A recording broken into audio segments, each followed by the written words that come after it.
My family called me a cheap doormat, saying I'd keep paying their bills as long as they faked love. I found out by accident on my sister's unlocked iPad in a secret group chat. I didn't cry, I just smiled. What I did the next day made them all go silent. Imagine being called a cheap doormat by your own family, while they laugh about how you'll keep footing their bills as long as they fake a smile.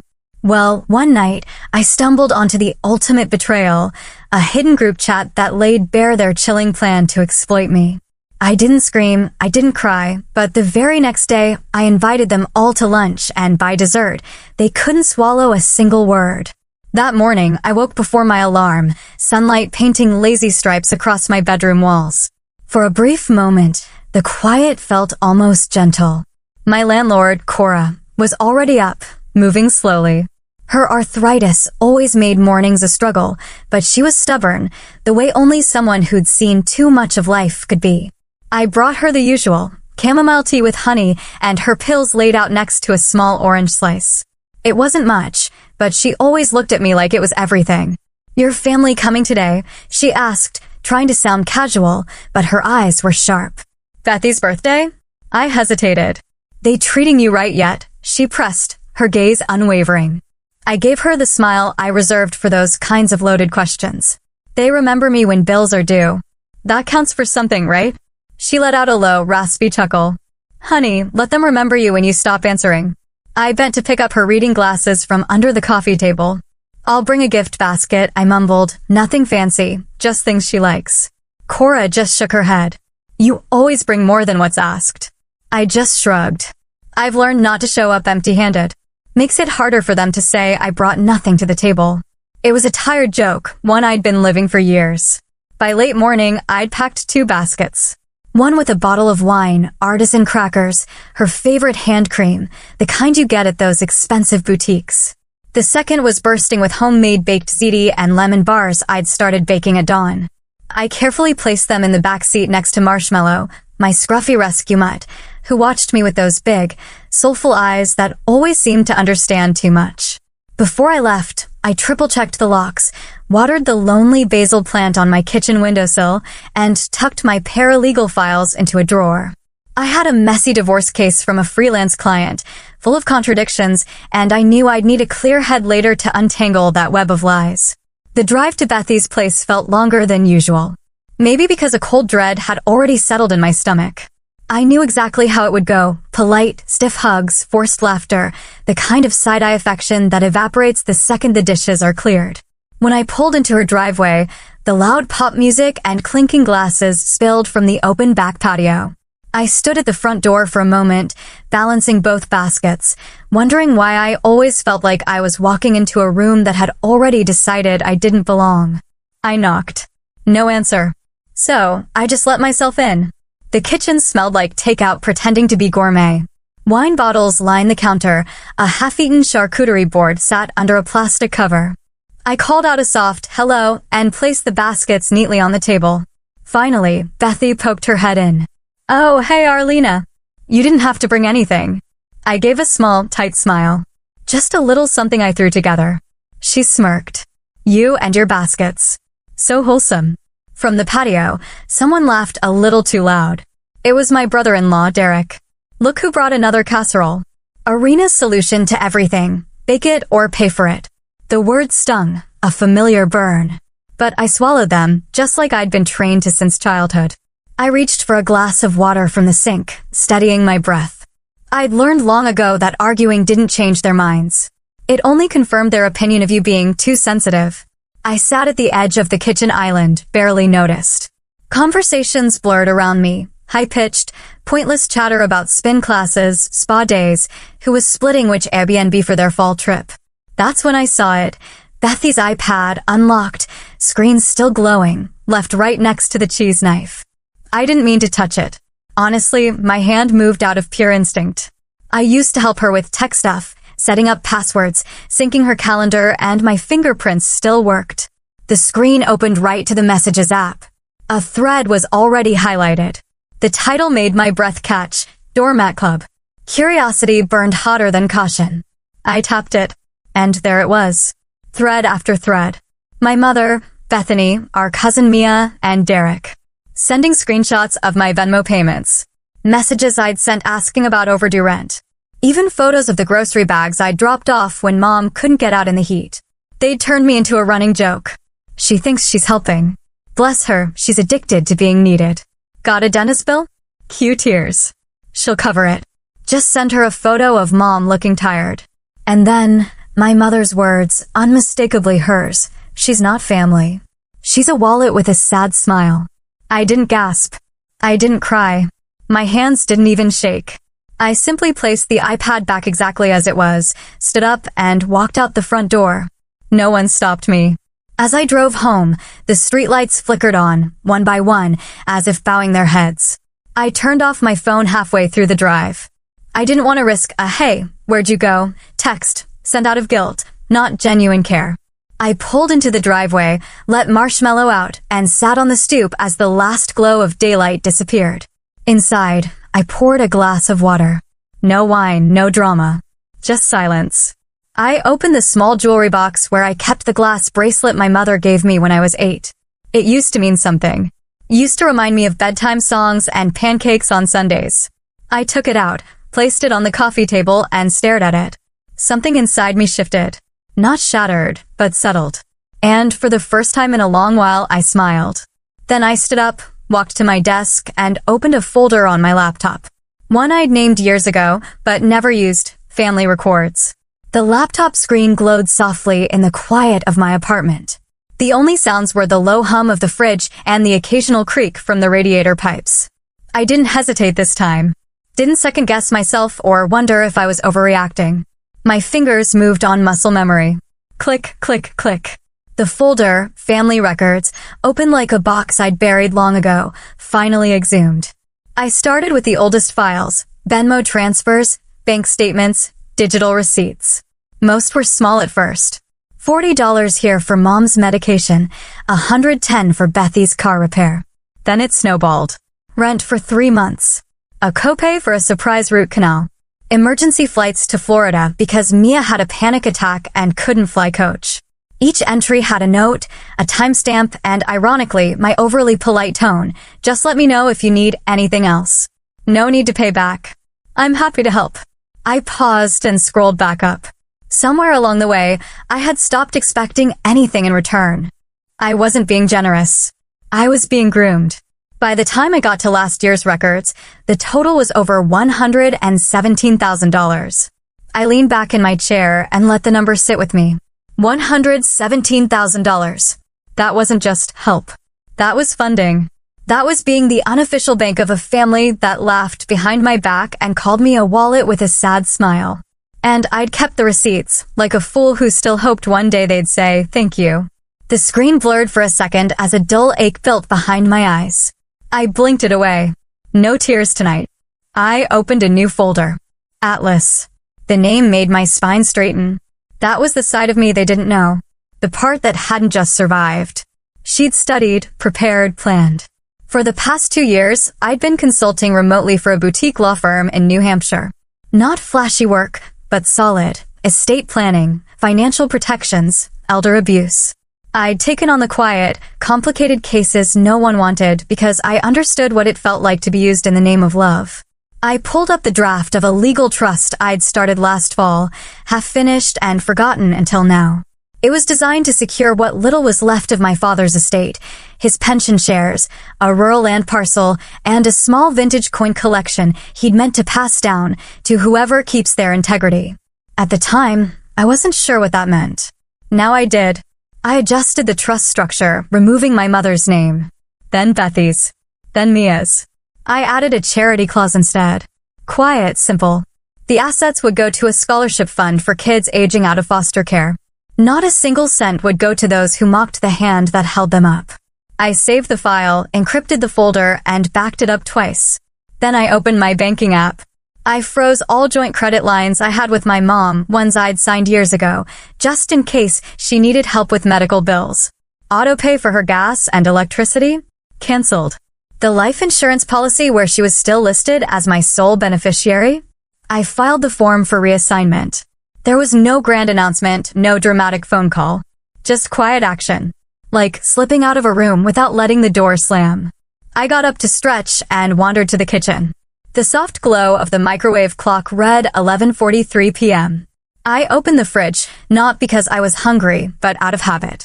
There, right next to the leftover soup container, was a stack of sticky notes I used for grocery lists. I pulled one off and grabbed a pen. If they only love you when you're useful, you're not loved. You're leased. Dad had said that one night after I'd just paid Bethy's mortgage for the third time. I'd laughed it off then. Thought he was being bitter. Turns out, he was just telling the truth before I was ready to hear it. I stuck the note to the fridge door, just below a fading photo of us fishing by Lake Geneva. He had that crooked half-smile, the one he only wore when he was proud of me. "Thanks for waiting, Dad," I whispered. The room felt warmer somehow, not in temperature, but in something deeper. I didn't feel lonely tonight. I felt intact. I turned off the lights, except the one over the stove, and carried my laptop back to the couch. As I sat, I saw a notification flash across the screen. "Bethany invited you to Sunday brunch, fam."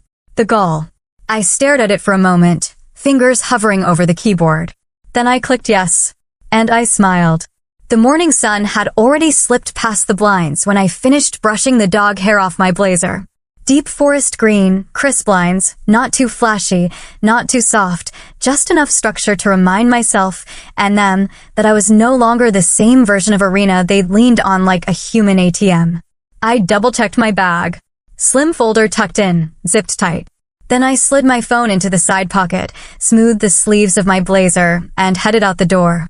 The drive to Neepville was quiet except for the steady rhythm of the turn signal at red lights.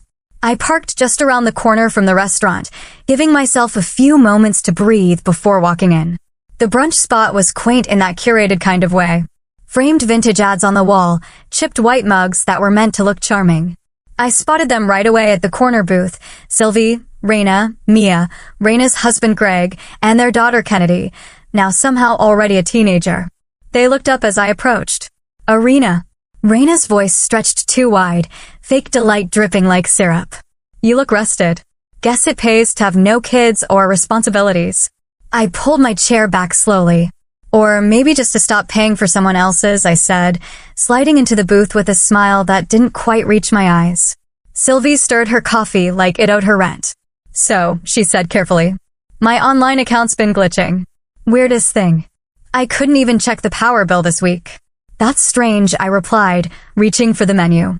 "Maybe it's time to upgrade your password." "Yeah," Raina added, glancing at her husband. "Mine got declined buying school supplies yesterday. I thought it was fraud or something." I looked up, meeting her gaze directly. That must have been frustrating. There was a silence that wasn't really silent. The kind that hovers above polite words, thick and expectant. They wanted to corner me, but not yet. Not while the waitress was still pouring water and asking if we wanted the cinnamon rolls to share.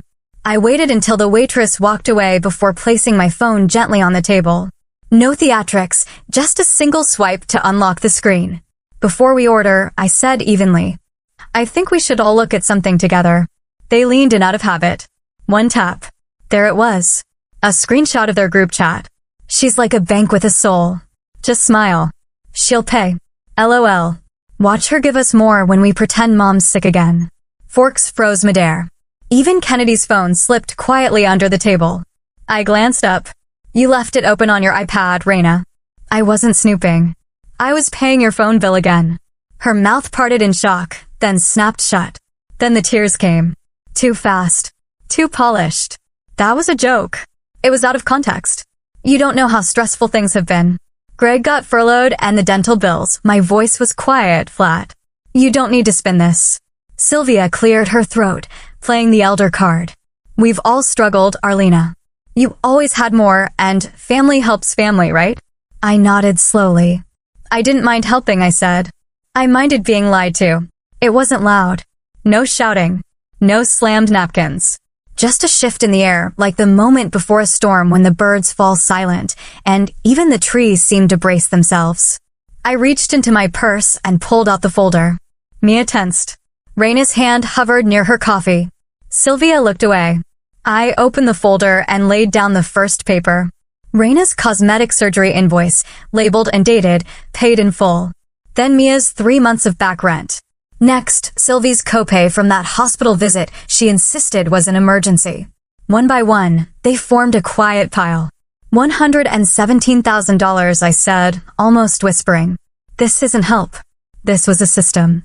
I just didn't know I was the only one who didn't realize it. Greg shifted uncomfortably. Hey, maybe this isn't the place. No, I said, turning toward him. It's exactly the place.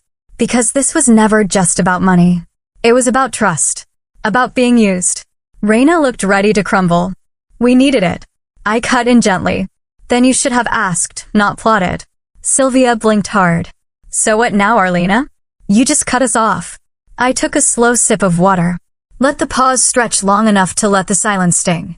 No, I just see clearly now, that's all. I pushed my chair back and stood up. Oh, and the house, I added, brushing imaginary crumbs off my lap. You'll need to be out by Thursday. I didn't look back. Not at the table. Not at Raina's frozen expression. Not even at my mother's slightly trembling hand clutching her fork. I walked straight out of that sunlit brunch spot and let the door swing shut behind me. Outside, the Illinois air carried a breeze sharp enough to sting, but my skin didn't flinch. I got in my car, buckled up, and just sat for a moment, both hands resting on the wheel, calm, or something trying hard to resemble it. The keys to the house weighed differently in my purse now. No longer symbolic of shared space or guilt-soaked generosity. Now they felt precise, decisive, like tools or weapons. The drive home was familiar and quiet. Monday morning traffic hadn't thickened yet. I passed the corner store where Sylvia used to buy cheap birthday balloons. Drove past Raina's favorite salon, paid for more than once with emergency transfers from my account. And then I turned onto my own street, lined with the same sleepy maples that had stood guard for decades. But as I pulled into the driveway, the glow of the porch light sliced through something in me. It shouldn't have been on. I hadn't been home in 4 nights. And there it was. Raina's laundry basket, sitting halfway up the front steps, one pink hoodie drooping out like a flag of entitlement. A pair of gym shoes thrown beside it. Inside, through the slats of the blinds, I spotted Mia's reusable water bottle on my coffee table. My couch, my mug on the windowsill had lipstick, not mine. It wasn't home anymore. It was a waiting room for people who never planned to leave. I didn't go inside. Instead, I drove to my lawyer's office in downtown Neepville. I'd called ahead before leaving the restaurant. Asked for a short consult. No details, just I'm ready now. Mr. Keeley greeted me in the lobby with a folder already in hand, eyes kind but questioning. You're ready to initiate? Yes, I said, sitting down across from him, not bothering with small talk. I want to file for possession. 72-hour notice for unauthorized residence. He blinked. Family? Yes. A pause, then a nod. Then I'll be delicate, but direct in the language. I slid a copy of the deed across the table. Clean, untouched. My name, Arena D. Westlake, sat alone, bold and unshared at the top. No add-ons, no co-signers. Just me. I never added anyone, I said quietly. His eyes scanned the document, then looked up. They've been staying there for how long? Years. He didn't say anything judgmental. Just started typing. Papers printed. I signed, he witnessed. By the time I left his office, the sun had started to dip. The streetlights flickered in competition with the amber lights settling across the trees. I stopped by the locksmiths on my way back, handed them the specs, and set the appointment for 8:30 p.m. At precisely 8:28, 2 young men in navy polo shirts rang the bell and changed every lock on every exterior door without asking a single question. When they finished, I handed each of them a tip in cash and thanked them softly. The old keys I slipped into a brown paper envelope and set on the fireplace mantel, a quiet ending. Then I printed a short notice in 14-point font and taped it to the inside of the front door's glass pane. Resident status changed. Please retrieve personal belongings by Thursday at 8 p.m. Entry will not be granted after that. Within an hour, the calls started. Raina's number popped up first. Decline. Then Mia. Then Sylvie. Text messages buzzed in. Is this a joke? Arena, what are you doing? You can't be serious. Then came the voicemails. You're being cruel. You said you loved us. We're your family.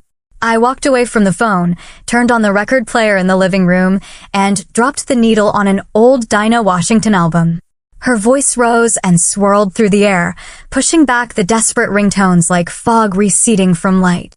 I sat in the armchair, let my hands rest. Then I stood, walked slowly to the hall closet, and pulled down a shoebox wrapped in faded paper. Tucked inside were old birthday cards, a train ticket from my first trip to Boston, and beneath them, a folded note, worn at the creases, in Aunt Geneva's handwriting. The ink just a little blurred from time and maybe a few tears. There is dignity in boundaries. Love that costs your soul isn't love. She'd left me this house. Everyone thought I'd bought it, or that someone else had helped, but Geneva had done it quietly, with one condition: wait. Give them time, she told me before she passed. Let's see who they become. I had waited years. Through skipped payments and guilt trips. Through Raina's passive digs and Sylvie's tight-lipped silence whenever I asked for clarity. Through the whispers that I was too sensitive and overreacting anytime I questioned the open-ended nature of their stay. And finally, when I whispered back to that note, I've waited long enough, I meant it. I set the box back gently, closed the closet, and moved through the house like it was new again. I didn't cry. I hung new photos above the staircase. One of me on a solo trip to Bali, a Polaroid of Aunt Geneva with her head thrown back in laughter, a framed program from my master's graduation. And on the mantel, a small ceramic bowl I'd made last year in grief therapy. Crooked, but solid. Each piece reclaimed space that had been silently borrowed by people who never asked permission. I moved Raina's things into bins, labeled them. Mia's makeup bag. Sylvie's old knit blanket. A single earring I knew belonged to Raina, left near the sink like an echo of ownership. Everything in boxes, everything by the door. I poured a cup of chamomile tea, curled up on the couch, and finally, truly rested. Until I heard the sound of paper sliding against wood just under the door. I walked over, bent down, and picked up the envelope with my name typed neatly in black ink. And just when I thought silence would follow, a subpoena slid under my door. I stared at the thin manila envelope on the floor for a moment before picking it up. It was angled just so, like someone had taken care to slide it under with a crease perfectly aligned against my doormat. The chill from the hallway seeped through the crack in the door, but it wasn't the cold that made me shiver. It was the precision. The paper inside crackled softly as I unfolded it. A subpoena filed by Raina. The accusations: unlawful eviction, financial exploitation, emotional distress. I let out a soft exhale, sharp at the end. My first instinct wasn't rage or even fear. It was a bitter kind of amusement. I walked to the kitchen, laid the document on the counter, and leaned on my elbows. So, this was her next move. The wording danced in front of me as I scanned. She claimed I'd promised the house was shared. She cited a years-old string of text messages, ones that, taken out of context, might sound like I had invited her to stay indefinitely. She really wants to fight this in court, I murmured, shaking my head slowly. She's forgotten who taught her to read contracts in the first place. The next morning, I met with my attorney in a quiet office downtown. I arrived 10 minutes early, coffee in hand, and a burgundy leather folder under my arm. It was the same folder I'd once used for PTA budgets and family schedules. Ironic, given its new contents. Inside were the deed, in my name, always had been. 10 years worth of utility bills, mortgage payments, maintenance receipts. Every dollar mine. And the killer blow, screenshots of their group texts, the ones where Raina and the others called me a cheap doormat. Joked about draining me dry. And once, chillingly, Raina had typed, she'll keep paying if we just fake love. Watch.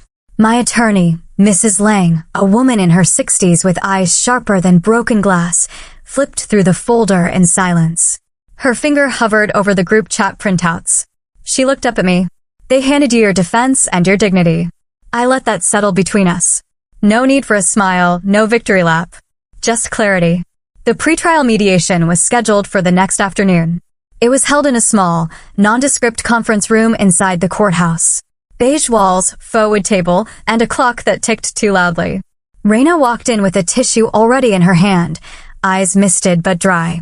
She had that sheepish tilt to her head, like someone who'd just been caught sneaking candy, but wanted you to feel bad for her anyway. I never wanted it to come to this, she said, voice cracking just enough to sound practiced. We were a family. I didn't think you'd change. I said nothing. The mediator, a calm, middle-aged woman with a notepad and a tired expression, asked if I had anything to share before opening negotiations. I slid one photo across the table. Just one. A screenshot of Raina's message. Arena will keep paying if we just fake love. Watch. The mediator went silent.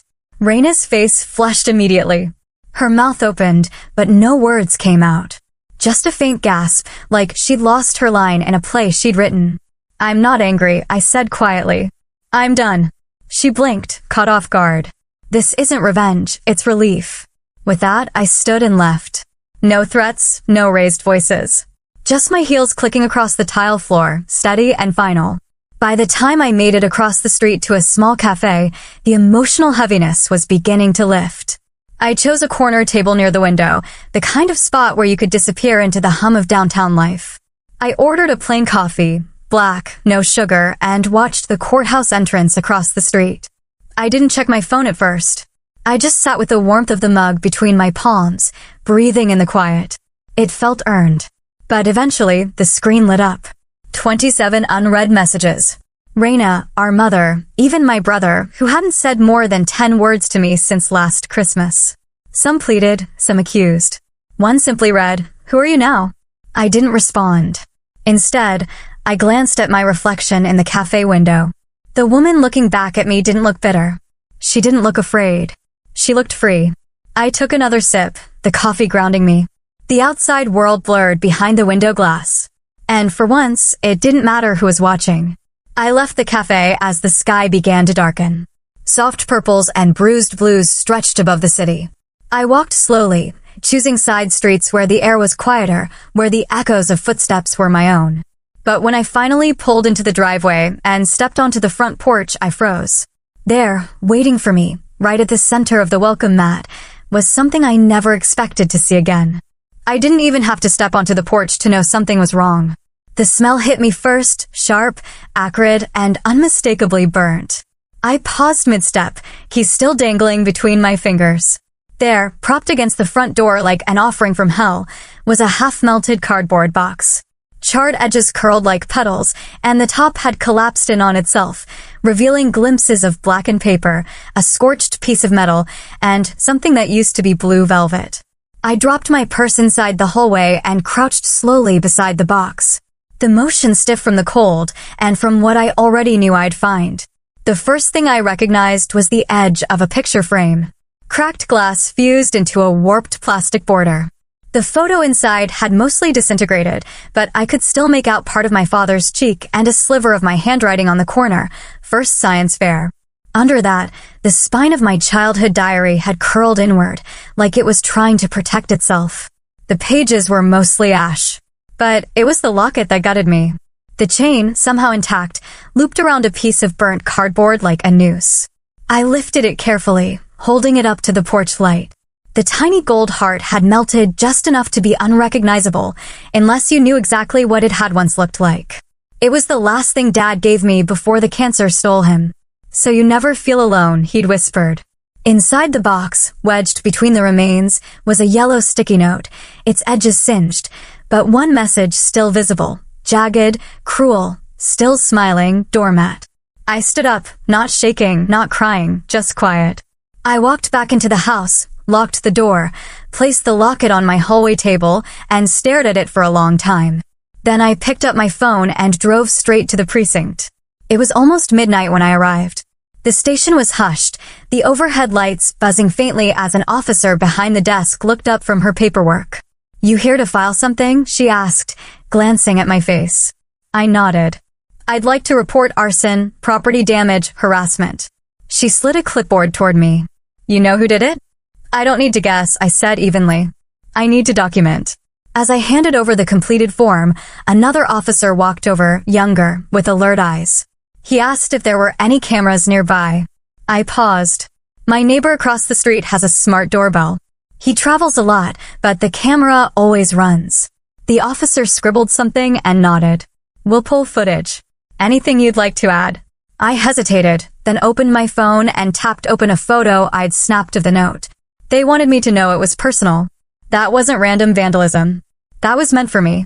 Back in the car, I sat still for a moment before turning the engine. The radio was silent. My reflection in the rearview mirror looked like someone I hadn't met before. I didn't drive home right away. Instead, I turned toward the old neighborhood where Mom and Dad had bought their first home, before the fights and the cold dinners and the favoritism carved our family into pieces. It was nearly 1 o'clock in the morning. Empty streets, a few porch lights glowing. I passed the park where Raina once stood up to a group of kids calling me teacher's pet. She'd balled her fists, spit back at them, and dragged me home by the wrist. For a moment, I let myself remember that Raina, the girl who made me laugh until juice came out of my nose, the sister who taught me how to braid hair and cried with me the day our dog died. But then my mind returned to that box, the locket, the note, and the realization hit me like a cold slap. Maybe the Raina I missed had never existed beyond that single afternoon. Maybe the version of family I'd mourned wasn't real. It was just a story I'd clung to, and like all good stories, it was time to end it. You can't grieve what was fake, I whispered aloud. But you can bury it. I returned home in the early hours, parked in my driveway, and sat in the car until the sky began to lighten. Inside, I made coffee, strong, no sugar. Then I opened my laptop. I didn't start with a lawsuit, that would come, but right now, what I needed was a record, a truth that didn't need cross-examination. I created a new document. At the top, in bold, love isn't owed and family isn't free.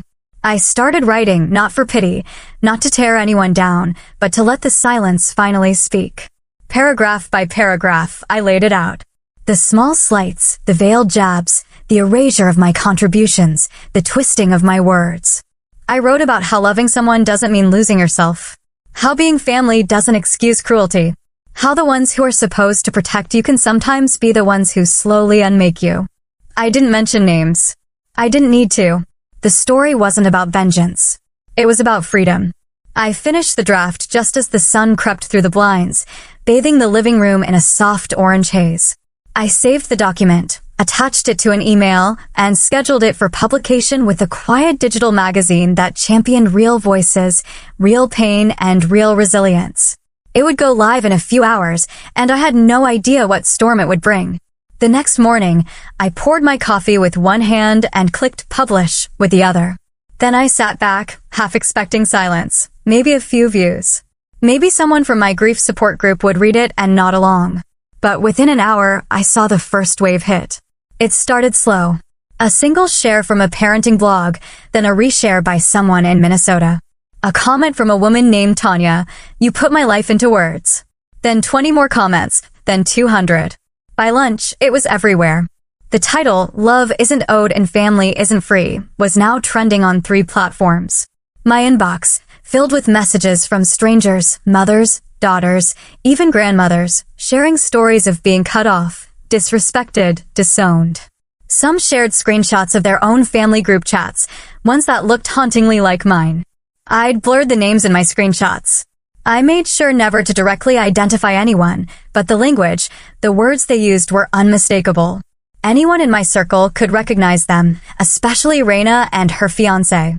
Around 2 p.m., my phone buzzed with a headline screenshot, "Civic Futures suspends CTO over viral post fallout."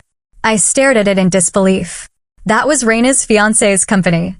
His car had been caught in the surveillance footage from the night someone burned my belongings. It didn't take long for people to connect the dots. Public pressure did the rest. I didn't celebrate. I didn't gloat. I just breathed. Around 3:30, my phone rang. Mom blinked on the screen. I didn't pick up. The voicemail came through seconds later. Her voice was sharp, trembling. "So, you went ahead and aired our dirty laundry to the world. Is that what you needed, Arlena? More attention? You've always been dramatic, always making everything about you. You think you're the victim here? You're not." I didn't cry. I just saved the voicemail. I wasn't keeping it out of spite. I just wanted to remember what it sounded like when someone tried to shame me for telling the truth. I thought that would be the worst of it. But an hour later, something unexpected popped up. A text from Carter, my older brother. I never said it, but I'm sorry. I didn't agree with them. A pause, then another. Dad would have backed you 100%. I stared at those words. Carter never got involved. Not when Mom and Raina ganged up on me. Not at the wedding. Not even when I moved out and no one visited. I didn't text back, but I didn't delete it either. That night, I curled up on the couch with my laptop, notifications still buzzing every few seconds. I muted them and opened an email that had been sitting unread in my inbox for an hour. The subject line read, "Your essay, your voice. Let's talk." It was from a journalist at one of the largest women's columns in the country. She said she'd read my essay 3 times, said it made her cry, said her own sister had blocked her on Facebook last Thanksgiving, and no one in her family even mentioned it. "We want to run a feature," she wrote. "Not just about your story, but what it means for so many women out there who feel trapped in toxic family dynamics." I read her message twice before I replied. "I'm open, but only if we leave names out of it. This isn't about destroying people. I don't want revenge. I want others to feel less alone." She wrote back within minutes. "That's exactly what we hoped you'd say." The article was set to run in a week, but the real firestorm was already spreading. By Friday, Raina and my mother were scrambling. They started posting vague things online. Raina shared a picture of a flower arrangement with a caption, "Some people crave chaos more than peace." Later that day, Mom commented under a thread discussing my piece. She edited the screenshots. They weren't even real. But people weren't buying it. Underneath that post, I saw names I hadn't heard in years. Janine, my old neighbor, commented, "I was at the wedding. I saw how y'all treated her. Don't gaslight people now." Then Mr. Hanley, my high school English teacher, "I've known Irina for over 20 years. She's not perfect, but she's honest.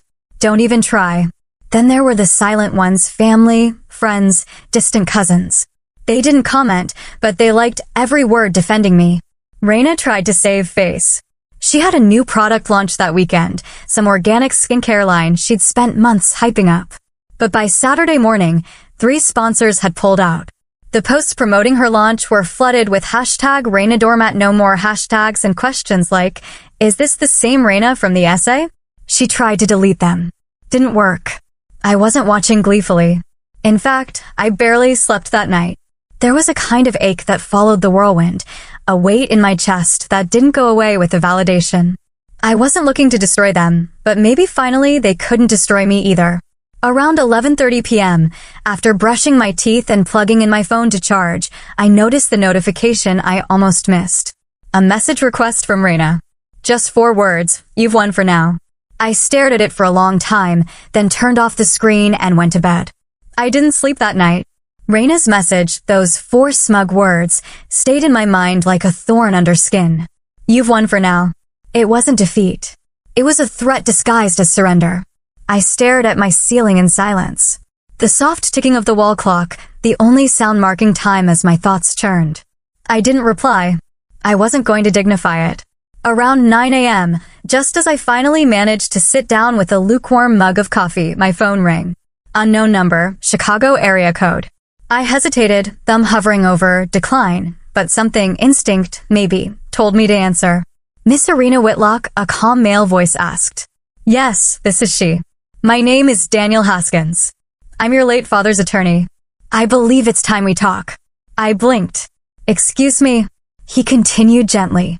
"There are documents you weren't told about. Your father left a codicil to his original will.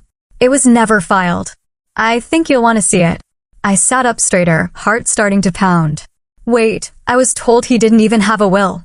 That it all defaulted to my mother. "That's what your family insisted," Mr. Haskins replied. "But the truth is more complicated. And frankly, what happened may not have been legal." By noon, I was parked in front of a low-brick building off a quiet street in Oak Brook. I hadn't been inside a law office since the day Dad died, when I'd signed some paperwork I barely understood. Papers they rushed me through while I was still in shock. Mr. Haskins looked to be in his late 60s, with silver-rimmed glasses and a worn wedding ring. He gestured for me to sit, then handed me a folder with a soft, almost apologetic look. "I'm sorry you were kept in the dark, Miss Whitlock. Your father trusted me with this, and I should have done more to make sure you saw it sooner." I opened the folder.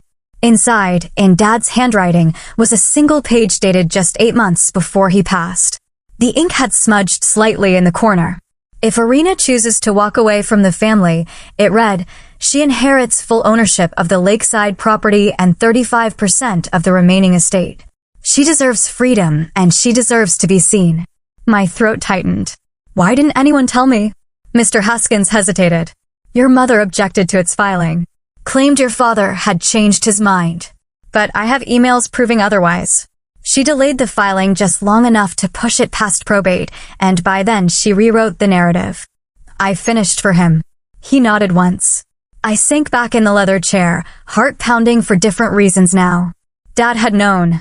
Somehow he'd seen what I was too heartbroken to say, and he left me not just a gift, but a choice.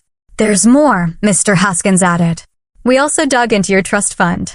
I looked up sharply. It was frozen when you were 24. Claimed reason: poor financial judgment. Your mother submitted documents about a missed rent payment and a bounced check. That was 1 month. I'd just moved to New York. He slid over another document. What she didn't say was that she diverted the entire fund into an account under Raina's name. Tuition, housing, even a semester abroad. The paper blurred before me. How is that even legal? It wasn't. And now that you've discovered it, you have every right to sue for full recovery and damages.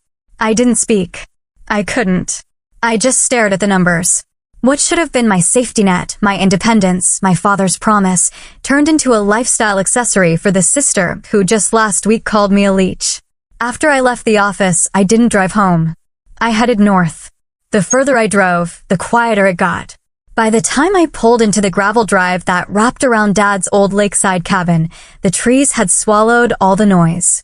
It was the first time I'd been back since he died. The air smelled like pine and thyme. I unlocked the door. It groaned open. Dust covered every surface, but everything else was just as he'd left it. Dad's old mug on the counter, a fishing hat still hanging by the door. I walked slowly through each room, trailing my fingers over the worn wood. The places I used to curl up and read while he hummed some old song on the porch. In the back bedroom, his room, I opened the nightstand drawer. Inside, tucked between a stack of faded receipts and a pack of gum, was a small photo. It was me, maybe 16, curled up next to him on the dock, head on his shoulder. On the back, in his uneven scroll, it read, "You don't owe them." Fly. I sat on the edge of the bed, that photo shaking in my hands. And for the first time in this entire mess, I cried. Not from grief. From clarity. He knew. He saw. Even back then.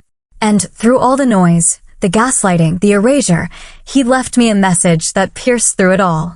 Outside, the sun dipped low over the water, casting a gold trail across the ripples. I stood there for a long time, breathing in the air that smelled like childhood and second chances. Then I reached for my phone. I scrolled to a name I hadn't called in years. Not Raina. Not Mom. Someone else. Someone who thought they'd never hear from me again. I took a deep breath. Wind brushed past my face like a nudge, and I dialed. The line rang twice before he picked up. Hello. His voice cracked slightly, uncertain.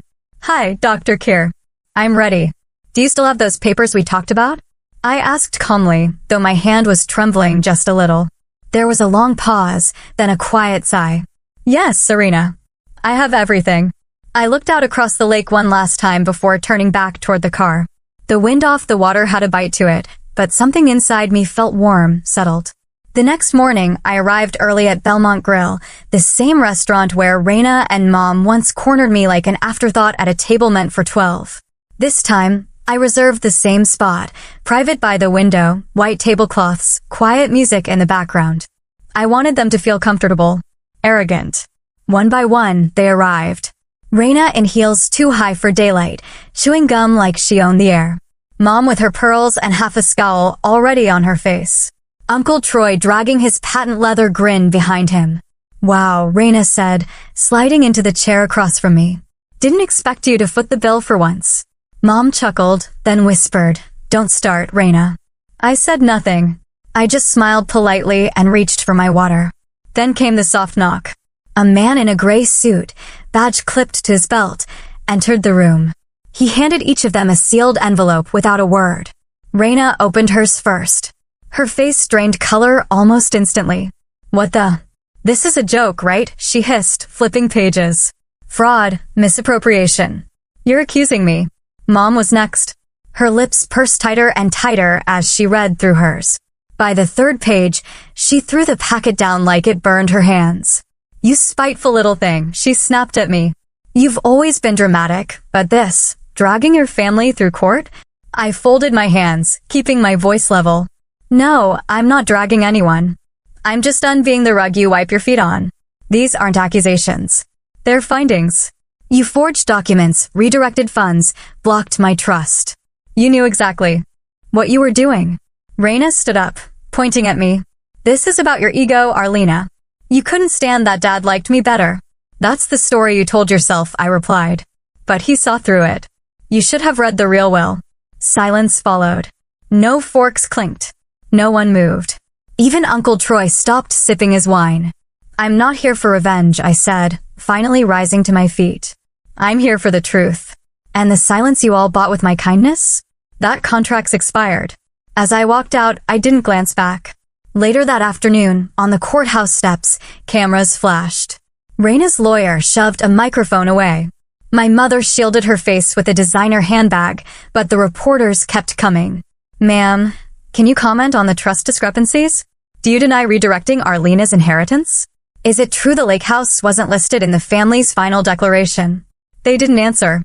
They just looked like shadows of themselves, drawn, brittle, and exposed. I kept my pace steady as I passed the crowd. A young reporter jogged up beside me. Miss Arena, anything to say to your family today? I paused for a second, adjusting my scarf. Then I looked into the lens and said, I just hope they learn what love without conditions looks like. That night, I drove back to the lake house. The porch light flickered as I stepped inside, my bag over one shoulder. The warmth of the wood cabin welcoming in a way I didn't expect. I hadn't touched the old desk in the corner since I'd first found the photo. But tonight, I had something to place on it. A brass plate etched with, the Doormat Project. Below it, the mission, support for adult children recovering from family coercion and emotional neglect. The foundation was live. A small team of volunteers, a budget carved from the settlement, and plans to launch workshops, publish resources, and offer quiet space for people who grew up like me. People taught to shrink in exchange for peace. While filing some papers, I noticed a thick envelope tucked inside the back of the drawer. No stamp, just the name of my father's old law firm. I sat down, hands suddenly cold, and opened it. The letter was handwritten, his script, slanted but strong. If you're reading this, they've probably tried to rewrite your life by now. I'm sorry I couldn't stop it sooner. One day they'll call you names. Ungrateful, cold, broken. But what you are, Arena, is free. Don't waste that. My breath caught. Tears welled, but none fell. I just pressed the paper to my chest and closed my eyes for a moment. Outside, the trees rustled in the wind. I stepped onto the porch with a cup of coffee and sank into the old wicker chair Dad used to sit in. It creaked under me, familiar and solid. No one was calling. No one was asking for anything. And for once, I wasn't waiting for an apology. The silence around me wasn't the empty kind anymore. It was clean. Mine. And that day, I finally understood. Silence is not surrender. Sometimes, it's a legacy.